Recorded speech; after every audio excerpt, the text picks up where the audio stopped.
Brie Larson. Brie Larson. Queen Brie Larson. The single greatest, most important individual in the history of movies. Listen, dude, you're the guy who's made hundreds of videos about her, not me. Not commit moving forward to the Marvel Cinematic Universe. And here we have it right here. The Marvel star Brie Larson shares a blunt response when asked about her future as Captain Marvel. Have you heard about this, Jay? Yeah, but this is pretty typical because she gave a blunt response like, what was it, like before the Marvels came out? Yes. When they were like, was like, does anybody want me? She's like, I don't know. I don't know. Yeah. I don't know. It just like from, and now here's the second one. She basically says the same thing, right? Like, I don't know. Like, yeah. She's Wait, is this anything new? Wait, really? I don't know is what they're reporting on? They do realize that, like, unless a Marvel movie has been announced, it's generally not good practice for the actors to say, yeah, I'm going to be in the next Marvel movie. It's going to be called yada yada.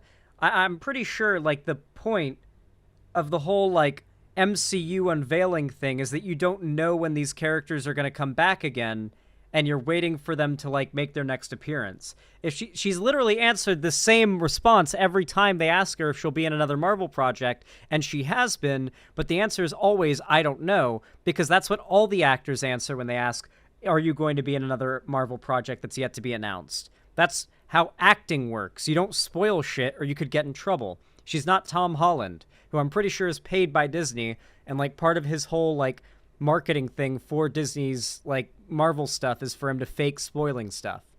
I don't think he did. I think maybe he did it once seriously, and they turned it into a meme for him. And they're like, okay, you can accidentally spoil this during this interview. If it wasn't real, they would just cut it.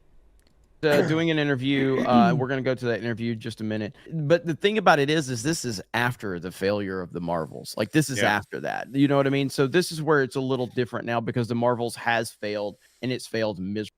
I love how he's put in a position where he has to say, it's different now. I know we're saying the same thing as we've been saying for all these years, but it's different now. I promise, guys, it's different now. With a so-so 62% on Rotten Tomatoes and a mere 206 million worldwide. The Marvels failed to live up to expectations last November and is now Marvel Studios' lowest grossing movie. It's still hard to say where it all went wrong. No, it's not actually. It's not hard to say it's where not hard to say. It's not hard to say. Well, one thing is that you're talking about three characters that don't really have the widest appeal.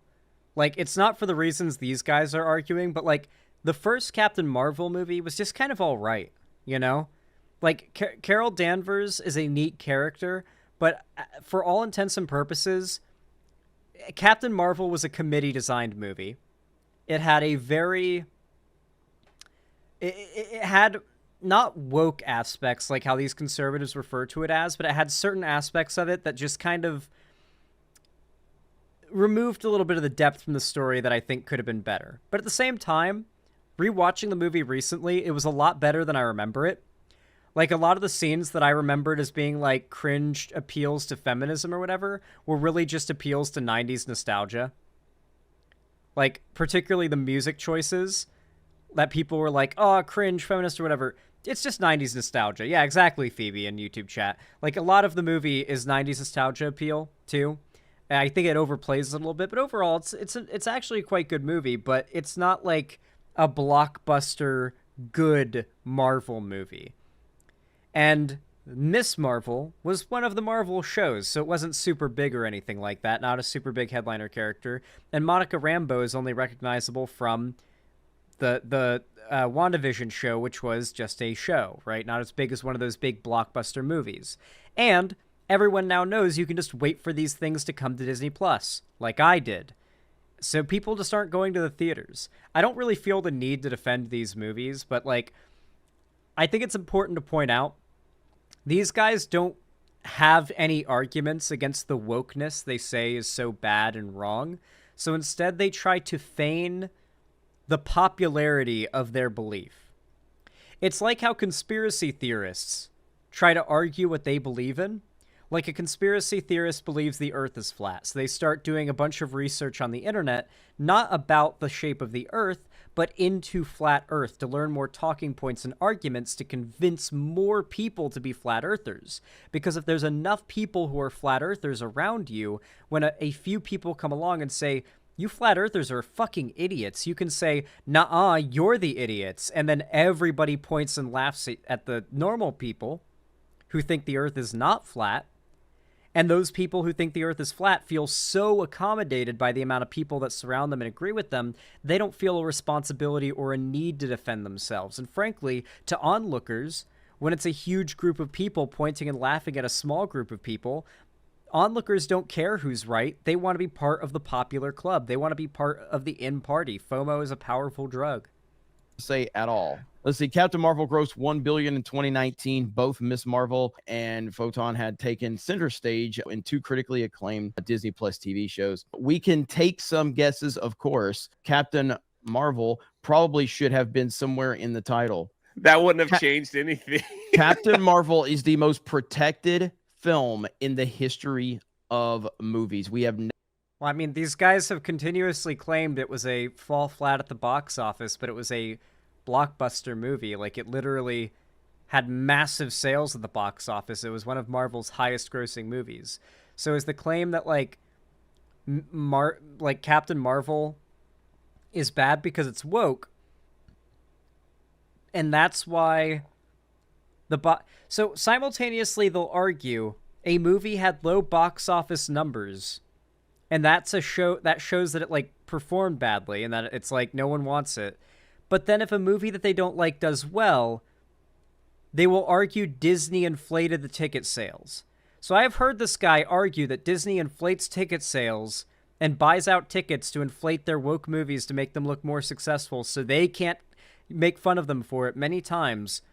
Why didn't they do that here? If Disney is inflating ticket sales, why didn't they do that here?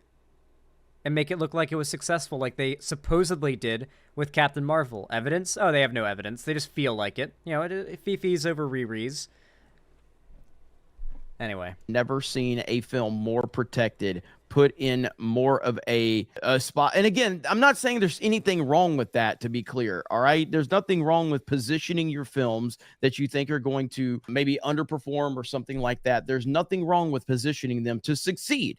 There's nothing wrong with that. Let's not act like that didn't happen. And that's the whole thing, is that the MCU fans will deny reality. They'll deny that that even happened. And that's You know what I kind of like about that these guys did?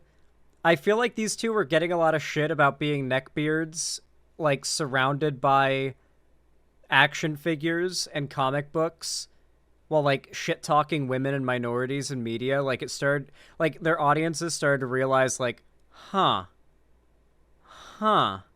this is kind of cringe, and just dipped. And so they changed their backgrounds to green screens, because like Geeks and Gamers had a whole nice like dude bro like man caved out background, and now it's this weird random shitty green screen. I don't feel like he downgraded houses or something. I think he covered that up because he started to feel ashamed about the fact that he looks like a neckbeard. He looks like the stereotypical neckbeard. I really do need more of these guys to start feeling shame about being surrounded by action figures while shit talking women. I need them to feel more like self-awareness and shame about that. I need it. I really need it. exactly what happened. They took Captain Marvel and they put it in between 2 of the biggest films of all time, and they tied it into those films so that it would give it a little more interest from the general audience level. And there's nothing wrong with that, but that's why it made $1 billion. So no, this isn't complicated at all. It never was complicated. But anyway, it gets down to this, and she does this interview. Or maybe the movie did well because it was a Marvel movie and Captain Marvel is a big character. View right here, and this is towards the end of the interview, and they ask her about Marvel. Can you tell us a little bit about Marvel and what's coming up for you, your next Marvel project? I don't have anything to say about that. And that's it. I don't have anything to say about that. Like, Wait, that makes it sound like she's got like another project coming up soon. That makes it sound like the next Marvel project that comes out, she's going to have a cameo in it. And so they ask her, and she's just like, no comment. Because what could she say? Like, what could she say if that is the case? That makes it seem even more like she's in the next project. What? That's the obvious I can't talk about. Yeah, I think that's the most I can't talk about that answer I've ever heard. This is what's newsworthy for these people, by the way. Like, you have to remember, too, the people who are watching this content are so hyper privileged and such losers. This is what matters to them. There are genocides and invasions of sovereign nations happening across the world right now. And this is what, like, tears at the back of your mind. And frankly, they think less of you for caring about conflicts happening on the other side of the world.